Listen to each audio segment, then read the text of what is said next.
انا لله و انا الیه راجعون. یا سبحان الله. برادران و خواهران عزیز توجه بکنید، ببینید این حال روز دنیاست. این قبرها را مشاهده میکنید. اینها کسانی بودند که در بین ما زندگی میکردند، تا دیروز همه بگو بخند داشتند، میخوردن و میآشامیدن و زندگی میکردن، خوشی داشتن، ناخوشی داشتن، میخندیدن، کار میکردن، زن داشتن، بچه داشتن، آرزو داشتن، خوشحال بودن. در بین اینها جوان هست، پیر هست، کوچک هست، بزرگ هست، زن هست، مرد هست. به عنوان مثال این قبری که میبینید قبر یک جوانی است به نام ثامر. 4 سال پیش در بین دوستانش خوشحال، خندان، بگو بخند، اما الان در زیر قبر خوابیده. الله او را رحمت کند و همه مردگان را رحمت کند. برادران و خواهران عزیز، این حال روز دنیاست. این قبرها را ببینید.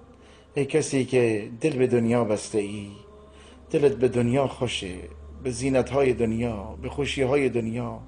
ای کسی که نماز نمیخونی، ای کسی که به دنبال زنا و معصیت هستی، ای کسی که به دنبال ناموس مردم هستی، ای کسی که از خدا و دین خداوند غافل هستی، ای کسی که به پدر مادرت بی احترامی میکنی، ای کسی که به مردم ظلم میکنید. این جا و مکان ما و شماست.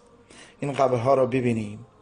این قبر اولین منزل آخرته. کسی که از اینها نجات پیدا بکنه بعد از آن آسان تره، اما کسی که این قبرها نجات پیدا نکنه بعد از آن سخت تره. این قبرها یا باغی از باغ بهشت یا گودالی از گودال جهنم. اینا رو ببینید، اینا آماده شده.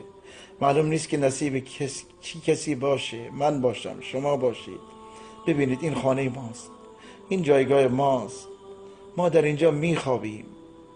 ما در این خانه، اولین خانه منزل آخرت من اینه، این همینه، تو همین گودال. ما را همینجا دفن میکنن. عبرت بگیریم، خودمون برای این قبر آماده بکنیم. آیا آماده هستیم برای لحظه‌ای که وارد این گودال بشیم؟ این قبر ماست، این جایگاه ماست. اینا داره آماده میشه برای من شما. برادران عزیز، خواهران عزیز، فریب دنیا نخوریم. توبه بکنیم، استغفار بکنیم.